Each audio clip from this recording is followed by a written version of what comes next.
bénédiction, bienvenue dans la maison de l'Éternel.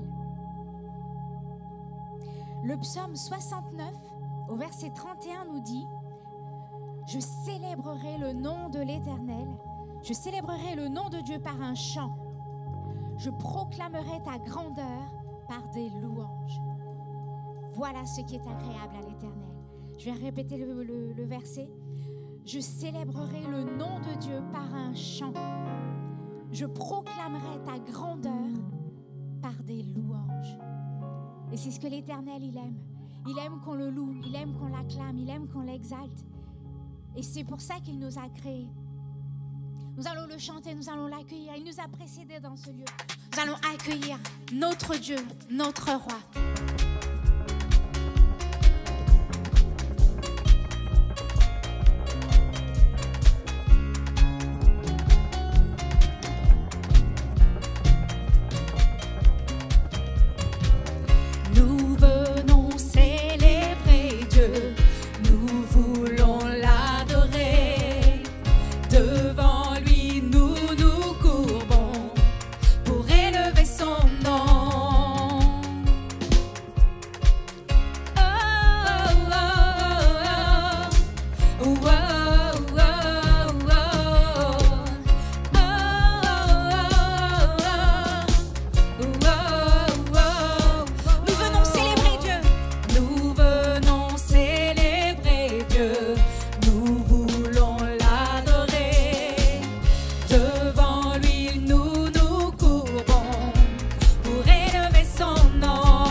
Yesu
Que la mélodie du ciel tombe sur chacun d'entre nous ce matin.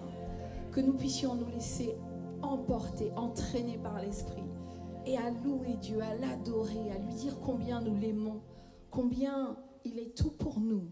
Amen, amen. Amen.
certaines personnes ont perdu le chemin de la maison.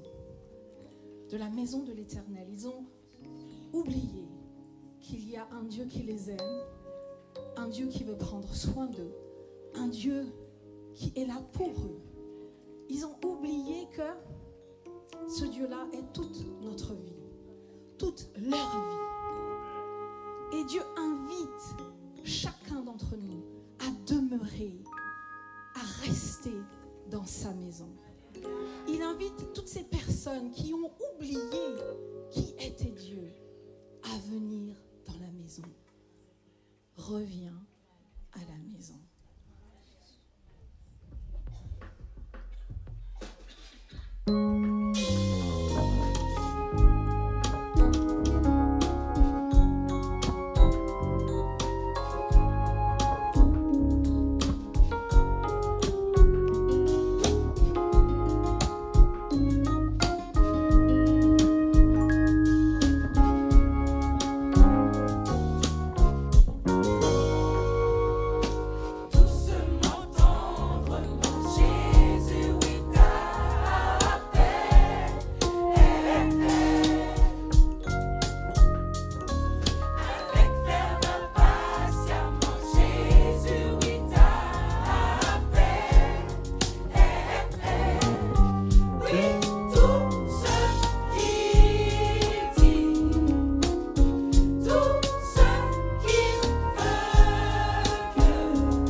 Dieu arrangera tout pour toi.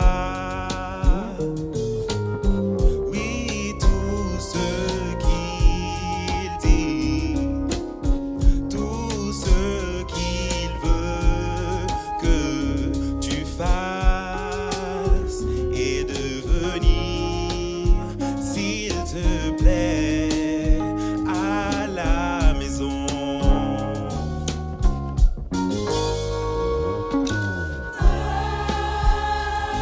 Viens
Reviens à la maison. Reviens à la maison. À la maison, il y a de l'amour. À la maison, il y a la paix. À la maison, il y a la joie.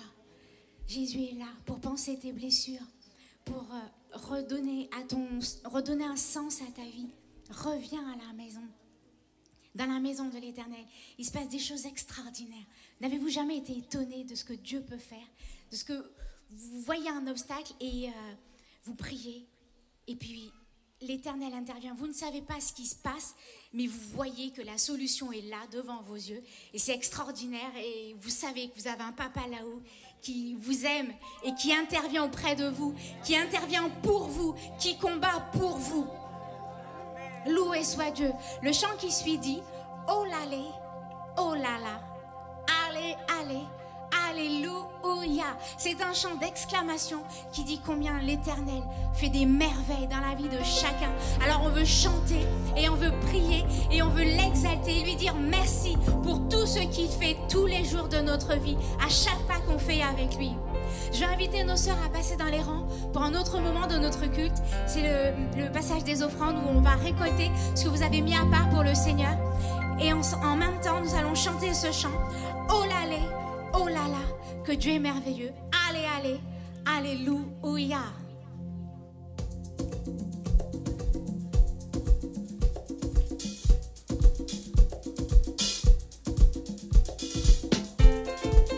Les paroles sont simples, elles sont juste affichées.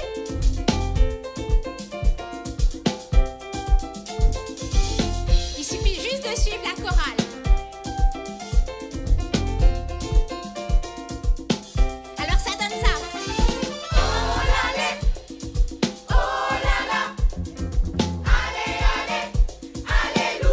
Oh là là, oh là là, oh là là, allez, allez, allez, allez, alléluia.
Dieu. Merci Seigneur. Merci pour tout ce que tu fais. Merci pour ta grâce et ta bonté. Amen. Vous en voulez encore?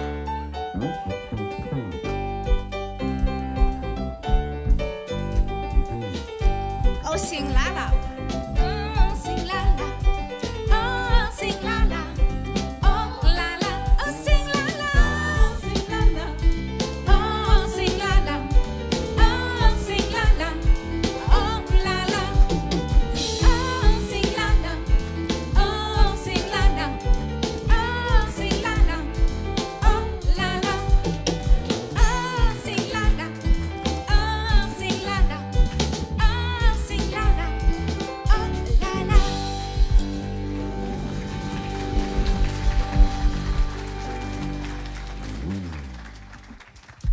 Bonjour à tous, hein. Quelle belle chorale. Cœur à cœur. Cœur à cœur. Est-ce qu'on peut les applaudir, les remercier, nous entendre? Nous sommes bénis.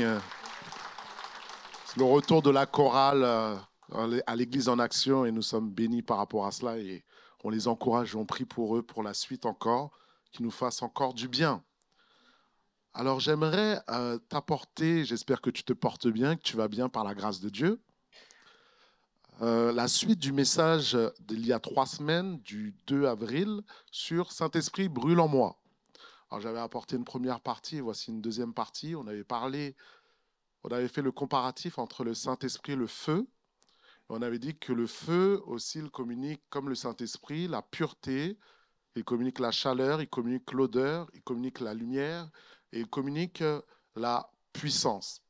Et donc, le Saint-Esprit vient des fois de manière comme un feu, mais il vient comme l'eau, ou sinon il peut venir de manière corporelle, comme une colombe, comme il s'est manifesté auprès de Jésus quand il a été baptisé par Jean-Baptiste dans le Jourdain, dans le fleuve du Jourdain, dans le courant du Jourdain. Il a été baptisé, le Saint-Esprit est descendu sous une forme corporelle et il a été baptisé dans l'Esprit. Alors voici le texte de référence du Pentecôtiste sur lequel j'aimerais que nous puissions juste le relire ensemble pour continuer ensemble dans cette réflexion doctrinale aussi sur l'essence de la Pentecôte, l'essence des pentecôtistes et pour t'amener et à rechercher l'Esprit de Dieu et aller plus loin avec Jésus. Amen. Tout le monde est amené à aller plus loin avec Jésus. Ça, c'est le cas de chaque chrétien, chaque homme sur terre. Et je voudrais te dire qu'il y a plus. Là où tu es aujourd'hui, Dieu veut t'amener toujours plus loin. Plus loin. Tu peux dire à ton voisin plus loin et qu'il y a plus que ce que tu as encore vécu parce que l'esprit n'est pas limité en fait. Dieu n'est pas limité. Nous limitons Dieu, mais Dieu est illimité.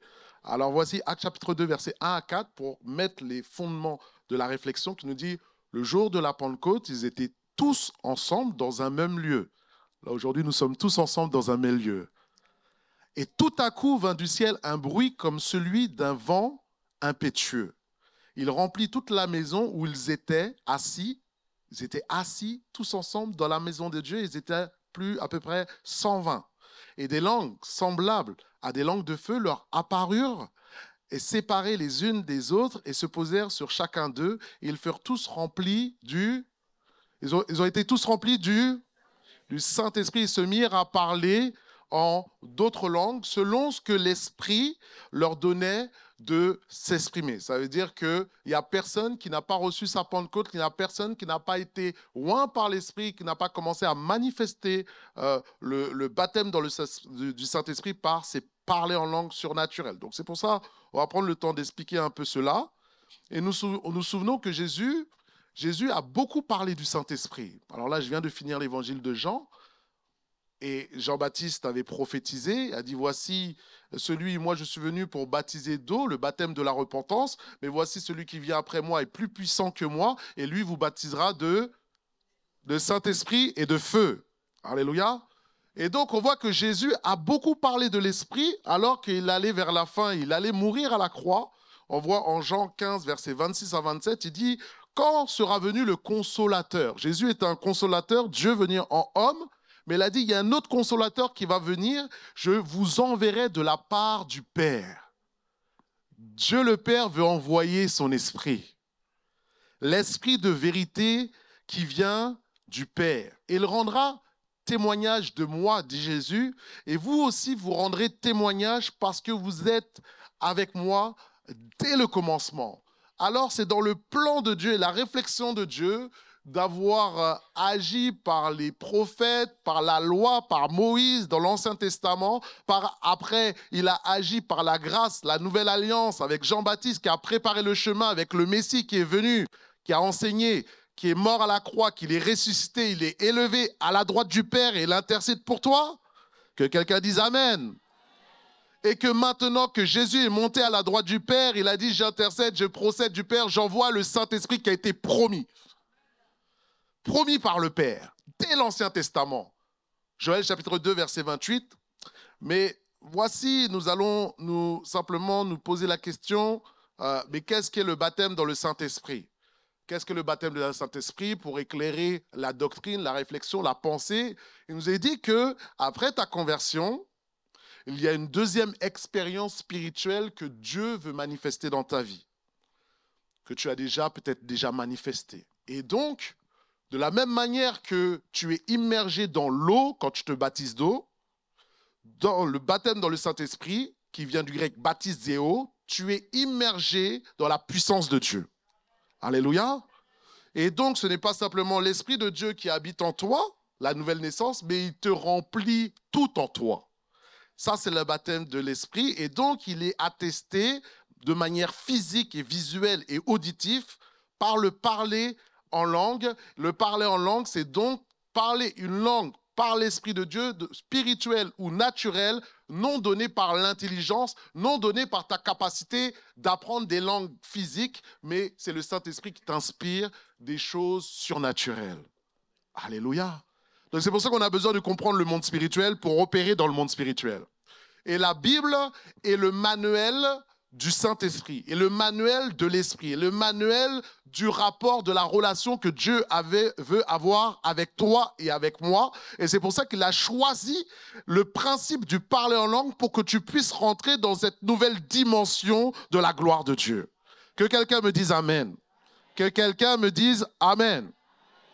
Alors regarde, dans Actes chapitre 1, de 1 à 5, voici comment commence le livre des apôtres, qu'on pourrait dire aussi le livre du Saint-Esprit, les livres des actes du Saint-Esprit. Car maintenant, ce n'est plus Jésus qui va opérer pour faire les miracles, mais c'est les apôtres remplis du Saint-Esprit qui vont opérer. Mais c'est pour cela qu'il leur a dit, restez ici jusqu'à vous recevez la promesse du Père. Il a dit, restez, restez. Et il a prophétisé, il a dit, regarde, dans Actes chapitre 1, verset 1 à 5, regarde. Théophile, j'ai parlé de mon livre. Ça, c'est Luc qui a écrit les Actes des Apôtres. Il a écrit l'évangile de Luc, il est médecin, et il a écrit les Actes des Apôtres. De tout ce que Jésus a commencé à faire et à enseigner dès le commencement, jusqu'au jour où il fut enlevé au ciel. Jésus est enlevé au ciel. Et de la même manière dont il a été enlevé au ciel, il reviendra dans le ciel, du ciel sur terre. Donc déjà, il y a la prophétie de l'enlèvement qui est là. Alléluia. Et après avoir donné ses ordres par le Saint-Esprit aux apôtres qu'il avait choisis, après qu'il eut souffert, il leur apparut vivant. Il leur en donna plusieurs preuves, se montrant à eux pendant 40 jours et parlant des choses qui concernent le royaume de Dieu. Aïe, aïe, aïe, aïe, aïe. Comme il se trouvait avec eux, il recommanda de ne pas s'éloigner de Jérusalem, mais d'attendre ce que le Père avait promis. La promesse du Saint-Esprit vient du Père, de Dieu le Père. Et Jésus commence à nous enseigner, à nous encourager à rechercher cette promesse. Ce que je vous ai annoncé, leur dit-il, car Jean a baptisé d'eau en parlant de Jean-Baptiste, mais vous, dans peu de temps, vous serez baptisés du Saint-Esprit. Donc Jésus a prophétisé sur ses apôtres en disant maintenant vous allez chercher Dieu, vous allez chercher mon esprit jusqu'à recevoir la Pentecôte. Parce que vous avez besoin de l'Esprit de Dieu pour maintenant accomplir le mandat que j'ai donné à l'Église de faire de toutes les nations des disciples. Dis-moi Amen. Alléluia. Alors vous voyez que notre Dieu est pédagogique, est structuré et va quelque part. Alors, les disciples sont restés à prier, à rechercher l'Éternel, à rechercher Dieu. Et c'est là le passage que nous avons lu de Actes chapitre 2, où la Pentecôte est descendue et ils ont tous été remplis du Saint-Esprit. Ce que Dieu désire, c'est que toute l'Église en action soit baptisée du Saint-Esprit. Ce que Dieu veut, c'est que tu sois rempli du Saint-Esprit, toi, ton mari, tes enfants, toute ta descendance. Alléluia. Et que toute l'Église en action soit remplie de la gloire de Dieu. Mais plus que ça, toute l'Église universelle, car c'est le plan de Dieu. Le plan de Dieu est écrit déjà dans les Écritures. C'est pour ça, pour que tu saisisses ce que Dieu veut pour toi, lis la Bible, saisis la Bible, médite la Bible. Et alors après, tu peux marcher selon les Écritures. Alors regarde. Parce que des fois, maintenant, les gens se posent, c'est quoi le parler en langue? Et des gens, des fois, reçoivent le parler en langue et disent, mais à quoi ça sert? Et les Écritures nous expliquent à quoi sert le parler en langue. Alléluia. Il y en a qui ont reçu le parler en langue ici. Il y en a qui parlent en langue. Alléluia. En tout cas, les Écritures expliquent cela. Il nous dit, qu'est-ce que le parler en langue? 1 Corinthiens chapitre 13, verset 1 nous dit, « Quand je parlerai la langue des hommes et des anges. Si je n'ai pas l'amour, la charité, je ne suis rien. Je suis comme une cymbale qui retentit. » Ça veut dire que la chose la plus importante que l'homme, le chrétien, doit rechercher, c'est l'amour de Dieu. L'amour de Dieu, Dieu, aimer son prochain. 1 Corinthiens chapitre 12, 1 Corinthiens chapitre 13, 1 Corinthiens chapitre 14. Ce qu'on appelle un peu un sandwich spirituel où Dieu enseigne sur le Saint-Esprit ou sur les dons de l'Esprit, la recherche de l'Esprit. Donc je t'encourage à lire cela chez toi et à méditer. On explique les dons de l'Esprit et après, en 1 Corinthiens 13, on te met l'emphase sur l'amour. Te dire au-delà de tout ça, plus que les dons, c'est l'amour qu'on doit rechercher.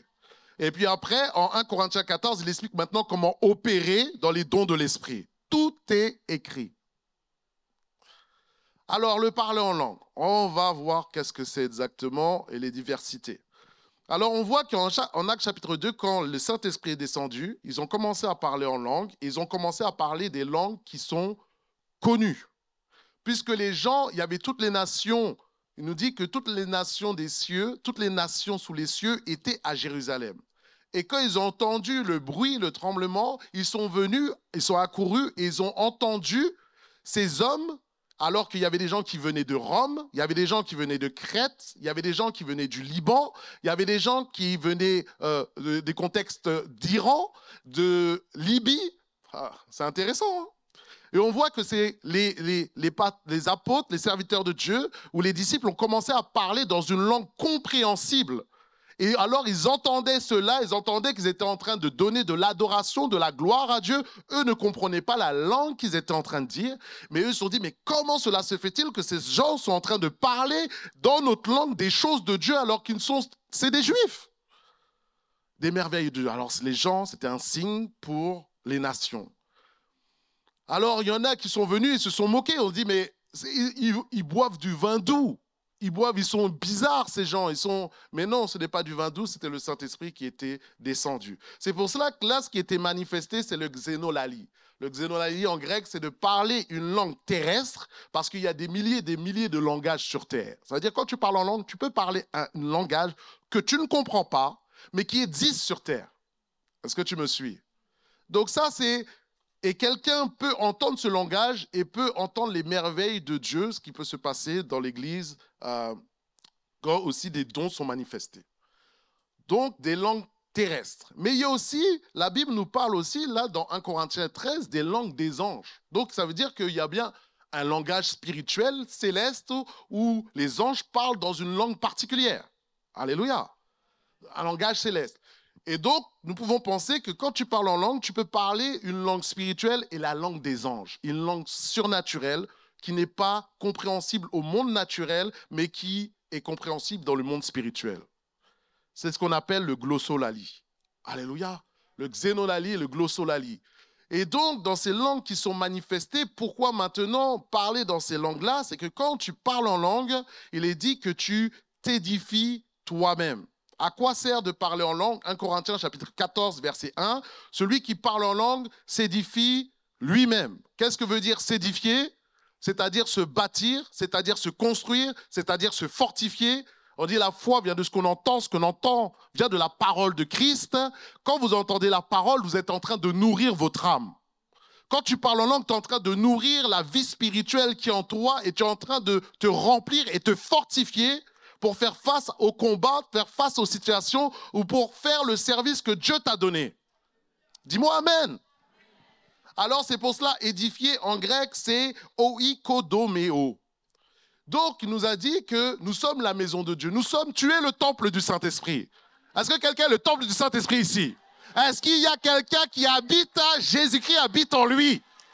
Je n'ai pas entendu. Est-ce que quelqu'un, Jésus habite en toi? Aïe, aïe, aïe, aïe, aïe, aïe. Quand tu saisis ça, Dieu habite en toi. Et même les anges qui sont dans le ciel aimeraient plonger le regard dans le Saint-Esprit qui est en toi. C'est-à-dire, ils n'ont même pas cette révélation qui est en nous. C'est pour ça qu'il dit, vous êtes des fils de Dieu. Tu es un fils de Dieu. Tu es une fille du Dieu très haut.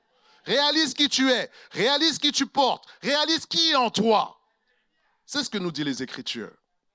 Alors, il a dit, nous sommes le temple du Saint-Esprit et que ça, ce sont un local, c'est un bâtiment, mais ce qui est le plus important, c'est toi, ta vie. Nous sommes des pierres vivantes et c'est à travers ces pierres vivantes que Dieu bâtit son église. Il a dit, je bâtirai mon église et les portes du séjour des morts ne prévaudront pas contre elle. Voici ce que Jésus a dit à Pierre. Parole de révélation. Mais maintenant, cette pierre que tu es, il faut qu'elle se solidifie dans le Seigneur. Elle se solidifie par ta vie spirituelle. Elle se solidifie par ta vie de jeûne. Et cela se fait par le parler en langue. Une des manières de te rendre fort spirituellement, c'est de parler en langue. Parle en langue, parle en langue, parle en langue, parle en langue. Tous les jours, parle en langue. 5 minutes, parle en langue. 10 minutes, parle en langue. 1 heure, adoration, parle en langue. Alléluia. Alors nous voyons cette recherche que toi qui ne parles pas en langue, le Saint-Esprit, Dieu t'appelle selon ses Écritures à le rechercher. Ne dis pas, ça ne sert à rien, parce que ça ferait mentir les Écritures. Si Dieu a dit que tu en as besoin, eh ben, tu en as besoin. Dis à ton voisin, tu en as besoin, tu en as besoin. Si Dieu dit tu en as besoin, tu en as besoin. C'est clair, c'est net, il n'y a même pas à réfléchir, à débattre. C'est les Écritures. Tu aimes les Écritures, tu crois aux Écritures. Eh bien, les Écritures, elles nous enseignent cela. Je recherche le Saint-Esprit, je recherche jusqu'à recevoir le parler en langue, la manifestation, et maintenant que j'ai le Saint-Esprit, il faut que je puisse entretenir l'Esprit de Dieu qui est en moi.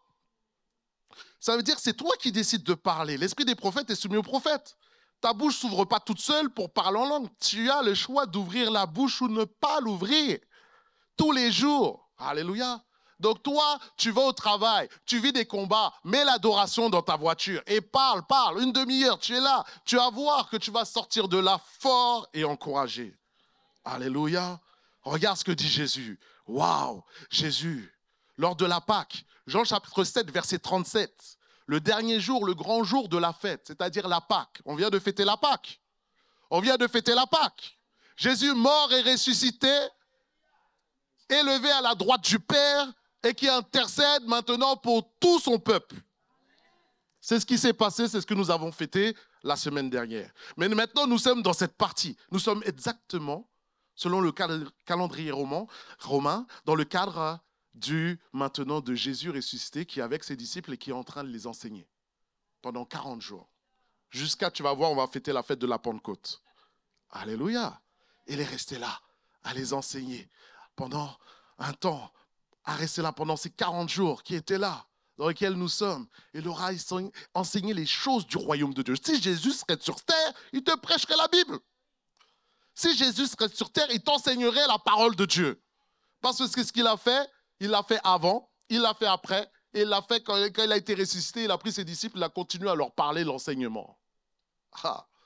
Alors, il dit, le dernier jour, le grand jour de la fête, Jésus se tenant debout s'écria, « Si quelqu'un a soif, qu'il vienne à moi et qu'il boive.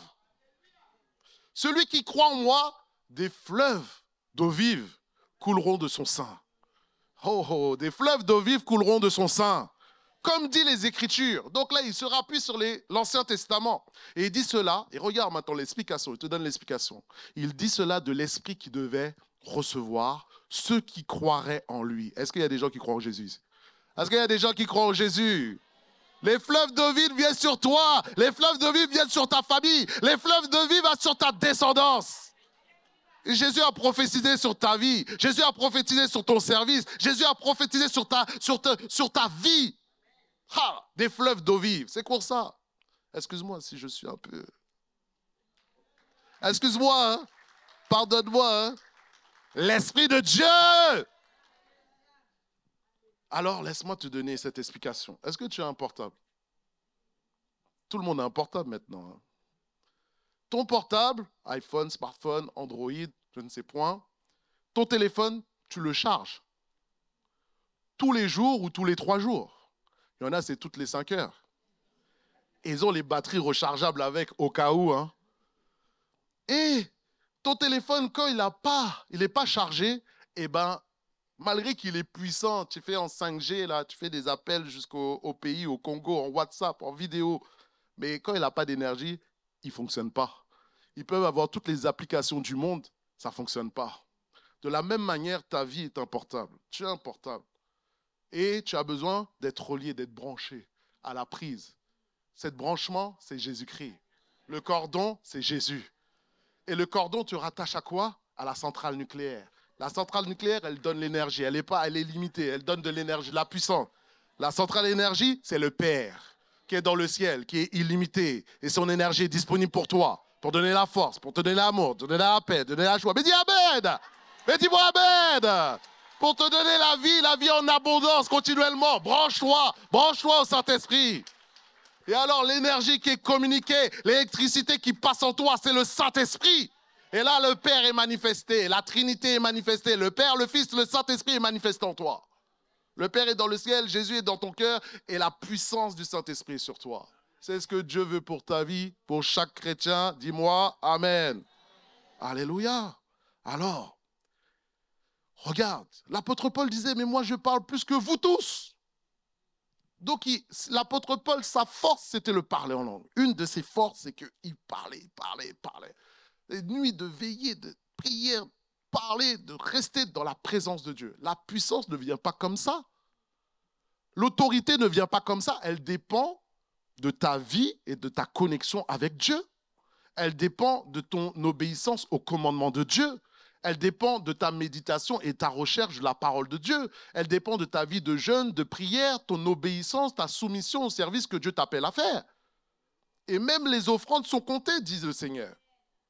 Ah oui, Corneille, quand il était baptisé dans le Saint-Esprit, il est dit, Dieu s'est souvenu de tes offrandes. Toi, tu es là, tu ne regardes pas, mais c'est dans la Bible. Hein? C'est dans la Bible. Amen. Alors, on va juste regarder ce témoignage qui s'est passé durant la soirée de ciel ouvert. Regardez notre frère, ce qu'il a expérimenté. Hello, bonjour Église en Action, j'espère que vous allez bien. Je vous fais cette petite vidéo justement pour vous partager mon témoignage concernant l'onction du Saint-Esprit et plus particulièrement cette fameuse soirée ciel ouvert où j'ai vraiment expérimenter l'onction et on va voir tout ça ensemble.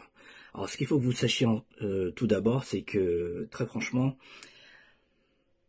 avant que ça se passe, avant que cette soirée ait lieu, pendant un bon moment, je recherchais davantage et je priais davantage afin de recevoir cette puissance d'en haut, cette onction. Et j'avais cette soif continuelle. Et du coup, quand on a annoncé la date de cette soirée, je me suis dit, c'est là ma place, il faut que je sois là-bas, c'est là ma place. Et j'ai tout fait pour que rien n'entrave ce jour-là. Et du coup, avant même d'arriver dans ce lieu, j'étais déjà convaincu qu'il y avait une part d'onction pour moi là-bas et ce jour-là. Alors qu'est-ce que j'ai fait? Le jour où je suis arrivé, quand je suis rentré, j'ai senti une atmosphère qui était saturée de l'esprit. Et du coup, quand je me suis avancé pour qu'on puisse me poser les mains, très franchement, là, il s'est passé des choses. J'ai commencé à parler en langue. Mais avant de parler en langue, il y a quelque chose qui m'a ramené à une époque de ma vie, qui m'a fait comprendre que, mais en fait, tu as déjà expérimenté cette chose. Tu as déjà expérimenté l'onction du Saint-Esprit. Le jour de l'école du dimanche à Grand Camp en Guadeloupe, j'avais déjà expérimenté la puissance, la Pentecôte, avec mes amis d'école du dimanche. Et du coup, là, je me suis dit, très franchement, sans bégayer, mais de manière flèche, Là, je me suis dit, ok, c'est toi. Ok. Et là, j'ai commencé à me relâcher. J'ai commencé à recevoir. J'ai commencé à me laisser pénétrer par l'Esprit Saint. Et ce qui s'est passé aussi, c'est que, ce qu'il faut que vous sachiez, c'est que là, ma langue s'est déliée. J'ai commencé à parler dans d'autres langues. J'ai commencé à me laisser guider par l'Esprit. Et mais le plus important, c'est le lendemain. Le lendemain, j'ai reçu, mais c'est comme si un fleuve m'avait emporté là. Et en même temps, cette sensation comme si une ligne à haute tension tombe sur vous et vous saisit. Et en fait, j'ai reçu une puissante force. Et je peux vous dire que j'ai pleuré. J'ai jamais autant pleuré de ma vie. Jamais autant pleuré de ma vie. Mais j'ai reçu une force. C'est comme si... Bref. Mais je peux vous dire que c'est quelque chose... vous expérimentez, mais des fois, vous pouvez pas mettre de mots dessus. Et très franchement, c'était tellement fort. L'onction était là que je ressentais même plus mon corps, mes pieds. Et je peux vous dire que depuis... surtout que j'ai crié, j'ai pleuré, mais depuis, je suis plus sensible à la voix de Dieu et très franchement aussi, mon discernement, j'arrive à discerner encore plus facilement. Le discernement est beaucoup plus fluide et je prie différemment. Donc c'est pour vous dire que, voilà, tout ça pour dire que s'il y a un jeune qui hésite, s'il y a un jeune qui a reculé, voilà, ne repousse pas l'échéance. Saisis l'opportunité, saisis les charismes, saisis les dons que Dieu te donne. Saisis cette opportunité. Et parce que Dieu connaît le lendemain, Dieu nous connaît mieux que nous-mêmes. Et Dieu sait ce dont nous avons besoin pour notre ministère, pour notre croissance, pour notre renouvellement. Donc, si toi tu es là, tu écoutes cet audio, n'hésite pas. Marche par la foi. Même si tu comprends pas tout de suite, va par la foi. Va par la foi. Va par la foi. Donc soyez bénis. Et puis, voilà. Soyez bénis. Amen. Voilà. Et notre frère Ludovic est là. Il est présent. Voilà, tu peux te lever. Lève-toi comme ça, on te voit. Voilà ce qu'il a vécu, ce qu'il a expérimenté et qu'il a communiqué. Ta soif. Aie soif du Saint-Esprit. Ça sera fait selon ta soif, selon ton désir de rechercher ces choses d'en haut. Donc, il permet le baptême dans le Saint-Esprit, il te permet le parler en langue. Mais il te permet encore d'autres choses. Il te permet aussi d'opérer dans les dons spirituels. Alléluia, ça c'est quelque chose d'important aussi. Donc, le baptême dans le Saint-Esprit, c'est la porte du surnaturel.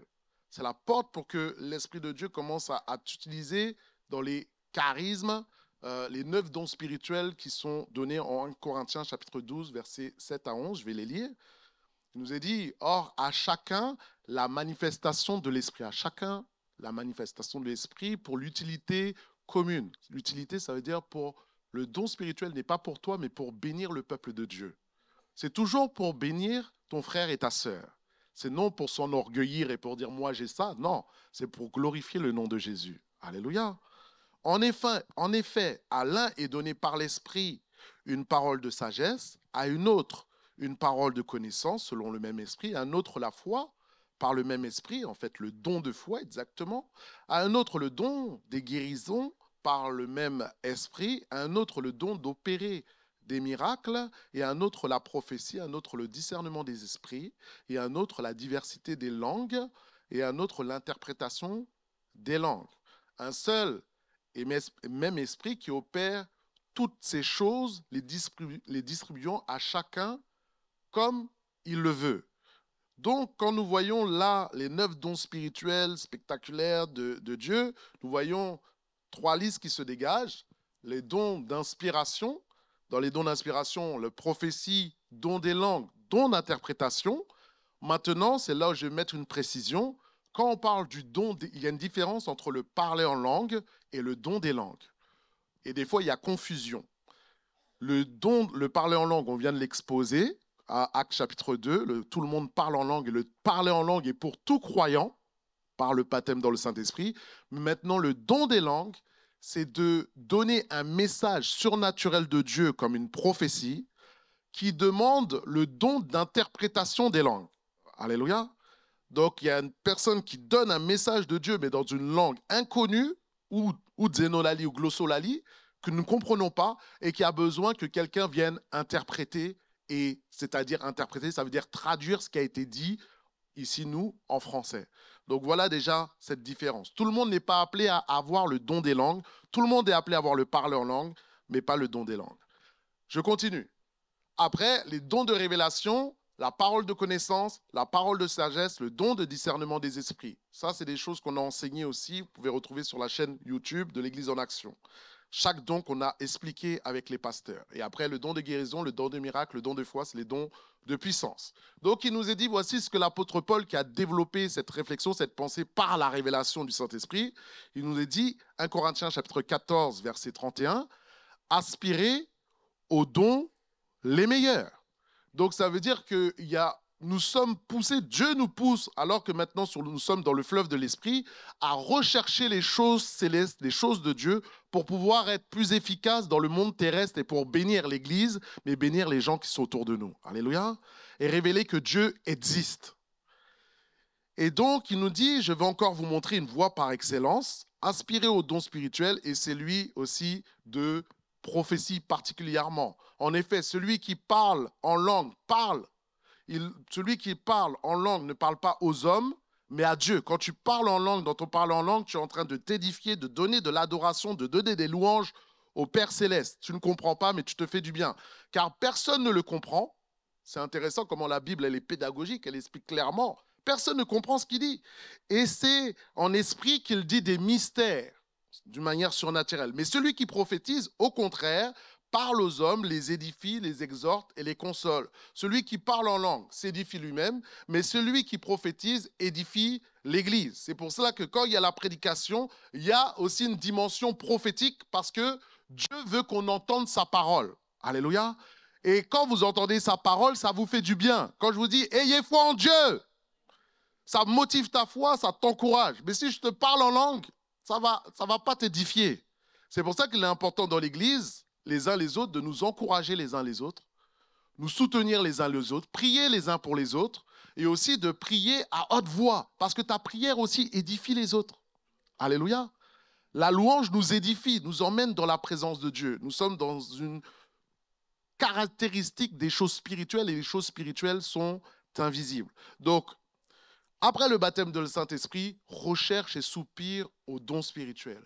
Et maintenant, entretiens le don spirituel que tu as reçu, parce que comme l'Esprit de Dieu, il faut l'entretenir, le don spirituel aussi doit être entretenu par ta relation avec Dieu, c'est-à-dire ta vie de prière, ta communion avec le Seigneur. Est-ce que tu cherches la communion avec Dieu? Si plus tu es proche de Dieu, plus Dieu va t'utiliser. Plus Dieu va te communiquer des choses. Alléluia. Et c'est pour cela que aussi à cette soirée-là, il y a une sœur qui est venue, on a prié pour elle. Il y en a qui étaient à la soirée ciel ouvert, qui étaient là.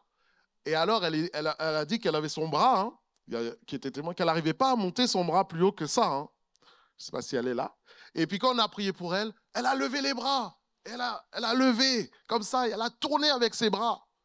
Et après, elle est montée sur l'estrade, elle a dit, pasteur, j'ai un témoignage. Alors moi, je ne connaissais pas la portion qu'elle allait dire. Et quand elle a dit, elle a expliqué que son bras était bloqué. Et c'est pour ça que quand on a prié, j'ai compris après pourquoi ses bras se sont levés et montés et descendus. Elle a opéré une guérison surnaturelle du Saint-Esprit. Je veux te dire que Dieu est le Dieu de la guérison. Dieu est le Dieu de la restauration. Dieu est le Dieu de la puissance. Dieu est le Dieu de l'autorité. Que tu le crois ou tu ne le crois pas, il l'est. Parce que son nom est El Shaddai. Donc Dieu est illimité dans son autorité et dans sa manière de fonctionner. Maintenant, à nous de étirer notre foi. Et mettre et challenger notre foi aussi pour mettre en action la parole de Dieu. C'est-à-dire de prier. Il y a des malades, prions pour les malades. Il y a des malades autour de toi, prie pour eux. Alléluia, tu as la grâce de Dieu sur toi. Ce n'est pas juste pour les pasteurs, les serviteurs de Dieu. Il a dit, vous imposerez les mains. Il faut finir le verset. Vous imposerez les mains aux malades et ils seront guéris. On n'a pas parlé aux apôtres, on a parlé à tout le peuple de Dieu. Ça, c'est la grâce du Saint-Esprit. Alors nous continuons. Il permet aussi le Saint-Esprit, le baptême de Saint-Esprit, de rendre témoignage avec force. Te permet de rendre témoignage avec force. Et ça, c'est quelque chose de bien important. Regarde, Actes chapitre 1, verset 8, vous recevrez une puissance. Est-ce que tu as la puissance de Dieu? Est-ce que nous réalisons cette puissance, cette autorité? Le Saint-Esprit survenant sur vous et vous serez quoi?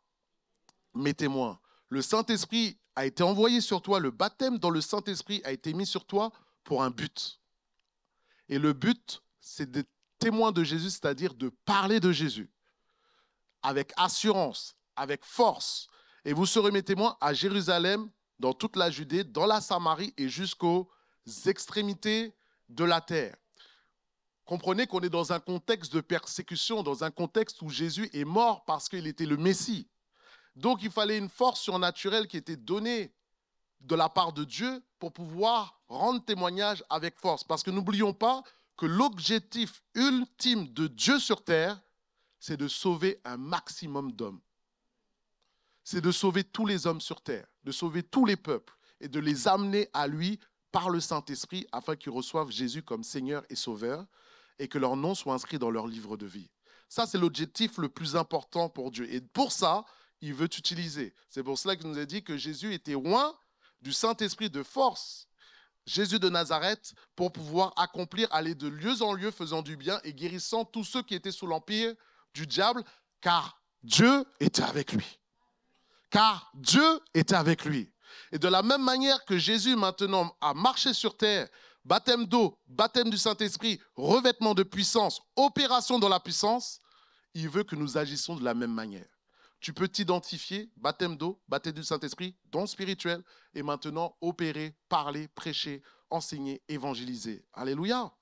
Voici pourquoi Jésus aussi est venu sur terre par rapport à cela et te dit, ce n'est pas un esprit de timidité que tu as, un esprit de force. Pour que tu communiques autour de toi. Ne dis pas, oh, je ne peux pas parler de Dieu, moi, ce n'est pas mon affaire, c'est l'affaire de tous les chrétiens.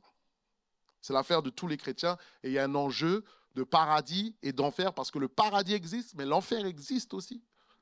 Il faut qu'on dise les choses. Alors, maintenant, avoir le baptême du Saint-Esprit ne me fait pas de moi quelqu'un de mieux que toi.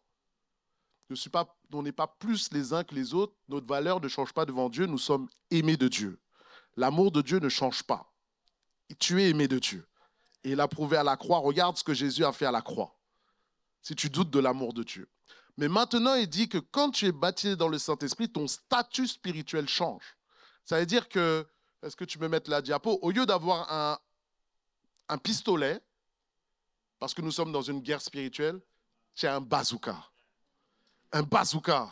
Ah, tu aimes ce mot-là. Hein? Tu vois, ce n'est pas la même chose. Hein?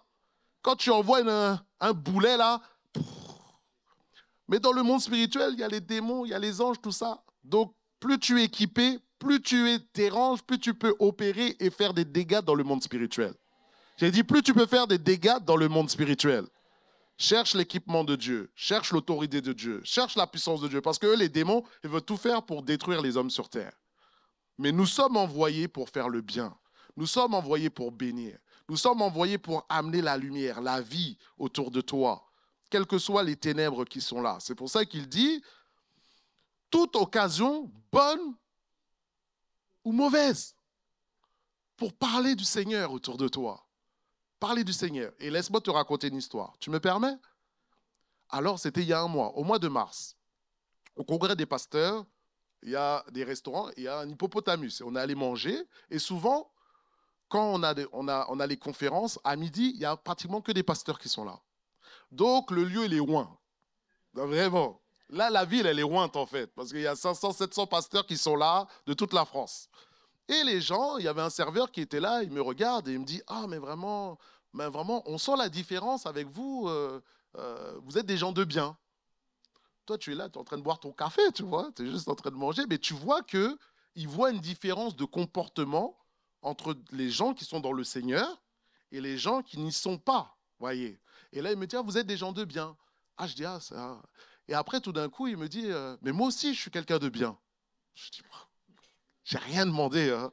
Vous voyez un peu? Mais toi, tu sais de quoi je parle. La lumière rappelle la lumière. Ça veut dire, toi, tu as la lumière et tout d'un coup, ils ont besoin de dire, moi aussi, hein. Moi aussi, hein, tu sais, moi aussi, je suis là, hein, moi aussi. Hein. Et donc, alors, je dis, ben, prouve-le. Ben oui, marche sur ses paroles. Prouve-le. Alors, il est parti. Moi, j'étais avec ma famille. J'ai prié. J'ai dit, Seigneur, permets qu'il nous bénisse, il nous donne du thé gratuit. Oui, j'ai fait, Seigneur, permets qu'il donne du thé gratuit. Il est revenu avec le thé. Tenez, je vous donne du thé gratuit. Vraiment. J'ai dit, ah, merci Seigneur. Et alors, j'ai commencé à parler. Alors, j'ai dit, ah, voilà, je voyais qu'il était ouvert. Il était d'origine orientale. Il était ouvert. Alors, je commence à lui parler, à lui dire, oui, tu crois? Oui, je crois en Dieu. Ah, bah, à sa manière. Je lui ai dit, bah, écoute, fais le bien. Aime les gens autour de toi. Ne mens pas. Et là, il fait, oui, oui, oui. Vous voyez? C'est simple. Et alors, j'ai dit, est-ce que je peux prier pour toi? Parce qu'il faut expérimenter maintenant. Il me fait, oui. On est dans l'hippopotamus. Alors, je prends sa main. Je peux prendre ta main. Je prends sa main. On prie.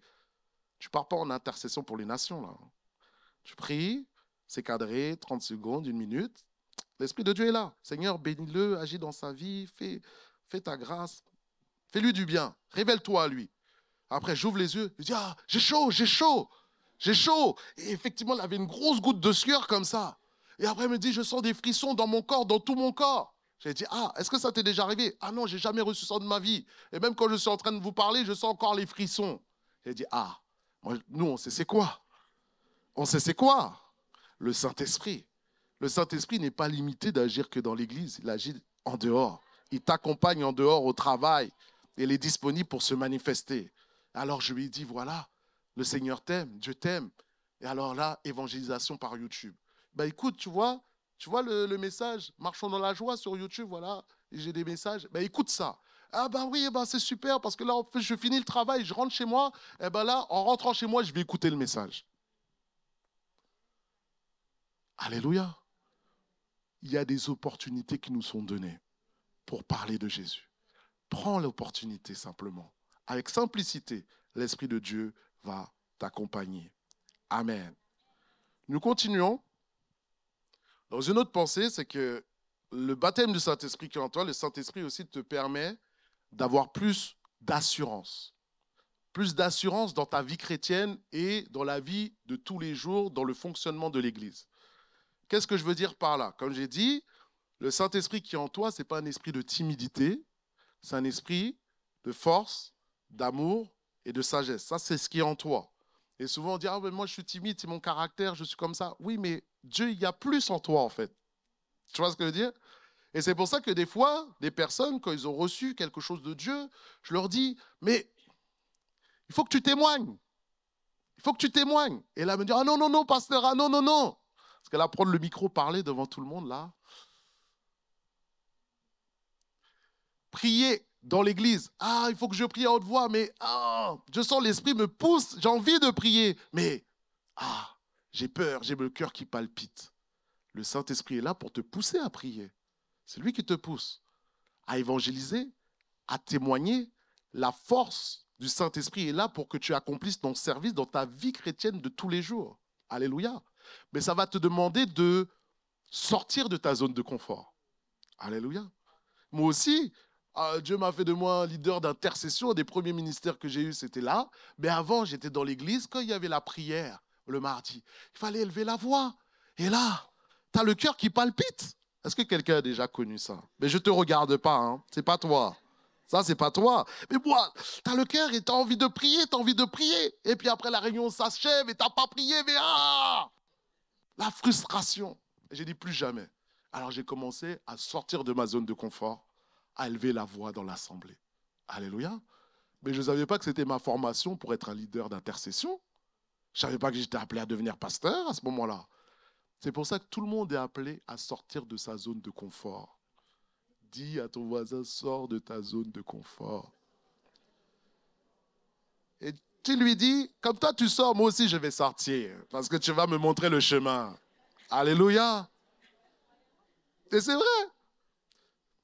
Et c'est pour cela, regarde ce témoignage justement qui va nous bénir. Bonjour à tous, une petite vidéo pour vous faire part d'un témoignage sur ce qui peut freiner notre marche avec Dieu. Il faut savoir que il y a quelques années de ça, j'étais quelqu'un de vraiment très très timide. Je ne pouvais pas prendre la parole en public, Je pouvais pas être comme un peu le centre de l'attention. Quand il y avait plusieurs personnes qui m'écoutaient, ça me mettait vraiment mal à l'aise. Ou quand j'étais à l'église, je pouvais vraiment difficilement aussi prier à haute voix. C'était vraiment quelque chose que je n'arrivais pas à faire. Et c'est quelque chose qui pesait quand même dans mon cœur. Et je savais que j'étais timide et trop timide. Et lorsque je suis rentré il y a 7 ans en institut biblique, j'ai eu l'occasion du coup d'avoir des temps avec les différents personnes et étudiants qui étaient là, des temps quotidiens dans la présence de Dieu, où on louait Dieu, on priait ensemble, et on avait des temps de partage de la parole, et il y avait vraiment aussi des cours à l'Institut biblique qui me permettaient de grandir dans ma foi. Et ça avait vraiment déclenché en moi une soif vraiment de vivre plus avec Dieu, de faire plus avec Dieu. Et j'avais toujours ce problème de timidité. C'était vraiment un problème dans ma vie, et je le savais. Et donc, je priais aussi Dieu par rapport à ça, que je puisse être quelqu'un de moins timide. Et je me souviens que un matin, alors que j'étais vraiment triste aussi de voir que je ne pouvais pas élever ma voix pour prier avec mes frères et sœurs, ou élever ma voix comme on peut le faire habituellement.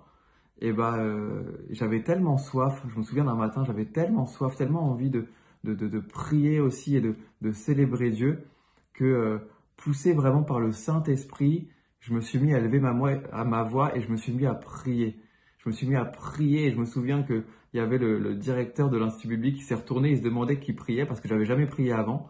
Et ça a été pour moi comme un temps vraiment particulier où j'ai senti vraiment la présence de Dieu, et j'ai senti comme si quelque chose se débloquait en moi. Et depuis ce jour-là, je n'ai fait que de progresser, et c'est comme si cette timidité s'était progressivement effacée pour que je puisse pleinement être au service de Dieu. Donc vraiment, Dieu vient à notre secours dans nos faiblesses, même dans nos traits de caractère où on n'est pas encore vraiment affûté dans ce que Dieu aimerait qu'on soit. Dieu vient à notre secours par son Saint-Esprit, et il permet vraiment qu'on puisse grandir quotidiennement. Alors, peu importe ce que vous n'arrivez pas à faire, ou ce que vous aimeriez, de la manière dont vous aimeriez grandir encore avec Dieu, persévérez, demandez au Saint-Esprit de vous aider, et il le fera. Soyez bénis. Alors, tu vois, aujourd'hui, tu vois par quoi est passé le processus du pasteur Guillaume. C'est qu'il y avait cette timidité, mais il a dû combattre cette timidité-là. Il ne faut pas que tu restes dans cela. Il faut que toi-même, c'est les violents qui s'emparent du royaume des cieux.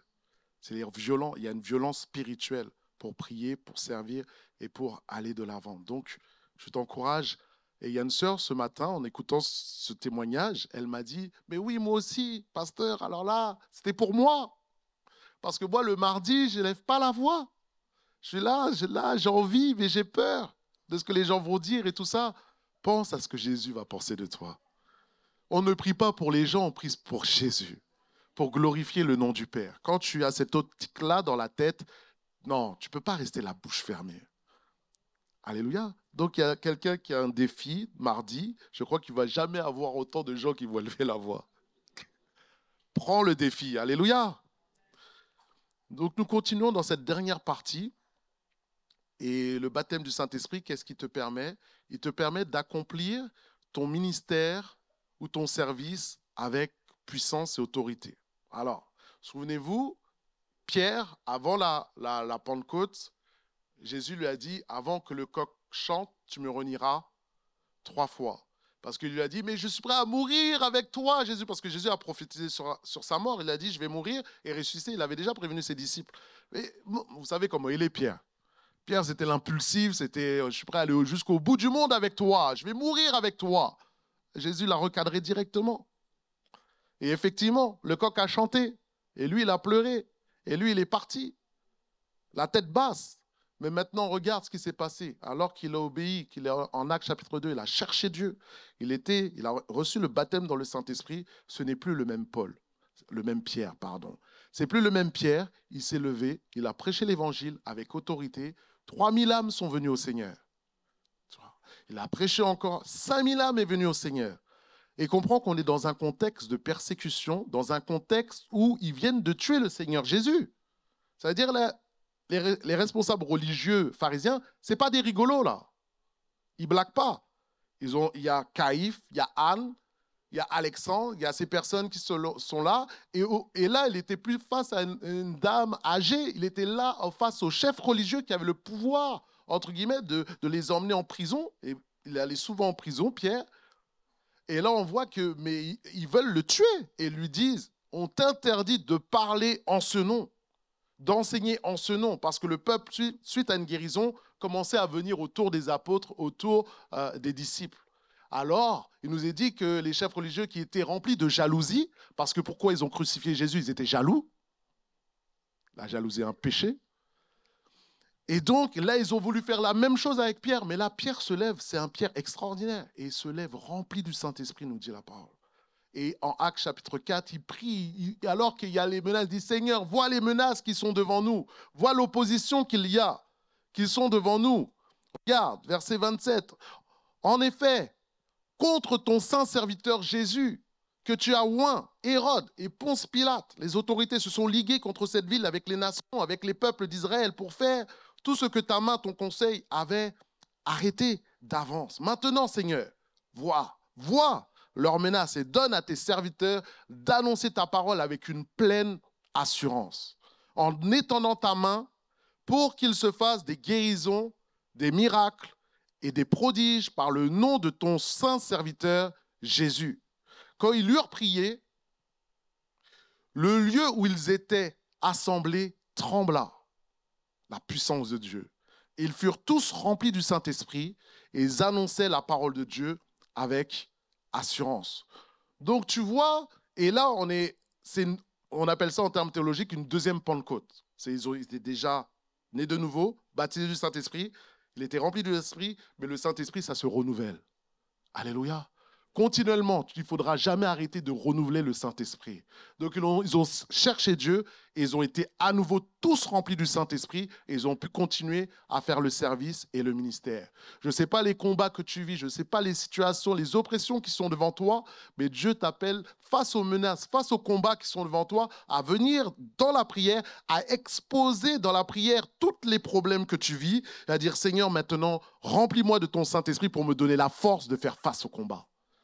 Parce que la victoire est intérieure pour la manifestation extérieure. La victoire vient de l'intérieur. La victoire vient de ta communion avec Dieu. Et ta communion avec Dieu va te donner la force de marcher sur les eaux, de marcher sur les problèmes, de marcher sur les difficultés et de voir après la gloire de Dieu dans ta vie, pour tes enfants, pour ta famille. Donc, c'est les principes que Dieu nous donne. Nous sommes juste soumis à sa parole pour avoir la victoire. Avoir la victoire. Et c'est pour ça qu'il dit, vous êtes plus que vainqueurs. Quelle que soit l'épreuve que tu vis aujourd'hui, Dieu t'appelle à vaincre sur cette épreuve-là. Alléluia. Alors je finis avec cet exemple de cet homme de Dieu qui s'appelle le pasteur Seymour, si tu connais. Et c'est le réveil spirituel qu'il y a eu à Los Angeles, à Azusa Street, en 1906. Et en 1906, cet homme de Dieu, qui était de descendance afro-américaine, était là et a commencé à dire... dans ses recherches, il arrive à la source de dire, pour le baptême du Saint-Esprit, il faut le parler en langue. Et il a commencé à l'enseigner, il y avait une école théologique, et il a commencé à avoir des gens qui se sont opposés à lui, en lui disant, mais non, à le critiquer, à le rejeter. Et là, il a affirmé cela alors que lui-même ne l'avait pas vécu. Et alors qu'il a enseigné, ils ont commencé à chercher Dieu, à prier, et tout d'un coup, il y a eu une personne baptisée dans le Saint-Esprit, avec le parler en langue. Puis encore une deuxième, une troisième, une quatrième, une cinquième, jusqu'à lui-même qui a enseigné cela, qu'il ne le vivait pas encore, le reçoit et parle en langue et est baptisé dans le Saint-Esprit. Alléluia. Les gens sont partis au fur et à mesure de partout pour vivre cette expérience-là, qui est le plus grand réveil, l'un des plus grands réveils pentecôtistes qui a lancé le mouvement pentecôtiste dans le monde. Et des gens sont venus, ont reçu le baptême dans le Saint-Esprit, et en moins de 2 ans, 50 pays ont été touchés, des missionnaires sont partis dans le monde entier, dans les pays scandinaves, en Allemagne, aux Pays-Bas, en Égypte, en Syrie, à Hong Kong, en Chine, en Inde, pour aller répandre l'évangile avec autorité et puissance. C'est pour te dire, c'est ce que Dieu veut faire à l'Église en action. Il veut que le Saint-Esprit soit, l'effusion du Saint-Esprit descende à un tel niveau qu'on part, des missionnaires partent d'ici. Les serviteurs se lèvent et vont faire le réveil. Pas simplement dans l'Église, mais dans le monde. Alléluia. C'est pour cela, simplement, je finis. Recherchons la gloire de Dieu. Recherchons la manifestation du Saint-Esprit. Recherchons le baptême du Saint-Esprit selon les Écritures afin de manifester sa gloire et sa puissance dans ma vie et dans mon service. Amen. Est-ce que nous pouvons nous lever dans la présence de Dieu? Et je t'invite à fermer les yeux. Fermons les yeux, restons.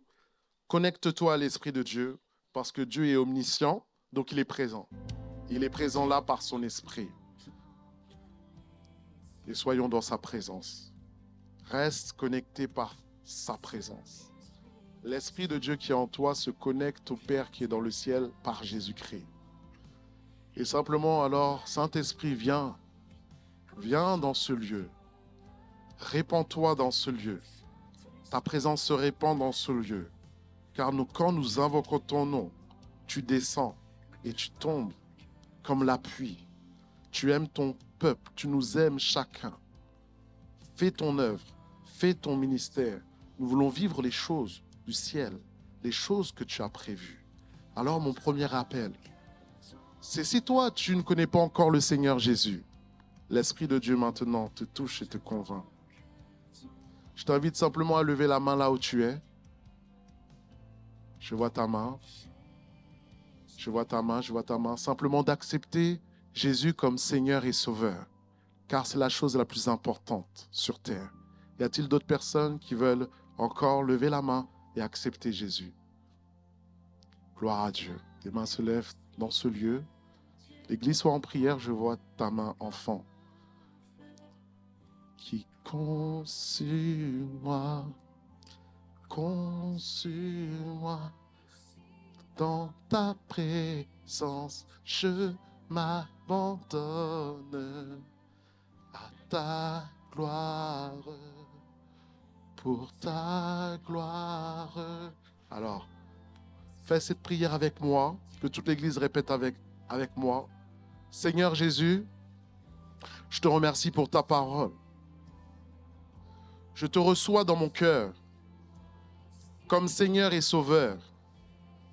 Pardonne-moi mes péchés et fais-moi marcher sur le droit sentier. Dans le nom de Jésus. Amen. Restons dans la prière. Reste dans la prière. Viens jaillir en moi.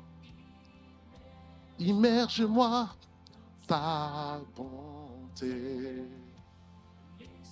Les cieux ouverts. Alors maintenant, je t'interpelle, toi, dans ce deuxième appel. Si tu ne connais pas, tu ne parles pas encore en langue, tu n'as pas reçu le baptême dans le Saint-Esprit, je t'invite, même toi qui es devant ton écran, le Saint-Esprit n'est pas limité pour te toucher à distance, car Dieu est omniscient et il est là où tu es. Lève simplement ta main là où tu es. Si tu veux recevoir le baptême dans l'Esprit, le baptême de feu, et parler et vivre cette expérience que le frère Ludovic nous a dit. Car je crois en Dieu. Je crois que rien n'est impossible à Dieu. Pour ta gloire. Fleuve de vie. Saint-Esprit, descend. Jésus, glorifie ton nom. Ses mains sont levées vers toi et nous avons simplement enseigné ta parole, prêché ta parole. C'est toi qui nous as dit que tu baptises de Saint-Esprit et de feu. Seigneur, maintenant que le feu descende sur tes enfants. Que le feu descende sur tes enfants. Reste concentré, reste concentré. Que le feu descende maintenant. Localise les âmes, localise les mains. Et répands le feu, répands le feu, répands le feu. Et baptême dans le Saint-Esprit. Que la puissance de Dieu te visite. Que la puissance du Saint-Esprit vienne sur toi. Que la puissance du Saint-Esprit te touche. Que Jésus touche tes langues, touche ta bouche. Et que le fleuve de vie vienne. Que les fleuves de vie viennent. Que les fleuves du ciel descendent sur toi.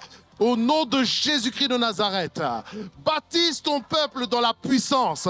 Baptise et immerge ton peuple dans l'onction. Baptise ton peuple dans l'esprit. Que les fleuves d'eau vive descendent dans ce lieu, dans le nom de Jésus-Christ de Nazareth. Car c'est ta parole. Car c'est ta parole. Tu viens, tu baptises de feu.